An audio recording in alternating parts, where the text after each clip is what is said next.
বন্ধুগণ, আমরা সকলেই জানি যে জাতীয় নাগরিক পার্টি গণ অভ্যুত্থানের ধারাবাহিকতায় একটি নতুন রাজনীতি বন্দোবস্তের লক্ষ্যে বাংলাদেশে নিজেদেরকে সংগঠিত করছে।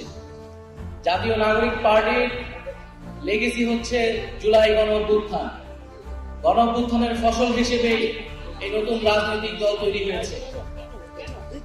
আমরা সাম্প্রতিক সময়ে দেখতে পাচ্ছি যে আওয়ামী লীগের পুনর্বাসন নিয়ে নানা ধরনের ষড়যন্ত্র এবং পরিকল্পনার কথা আমরা বিভিন্ন জায়গায় শুনতে পাচ্ছি।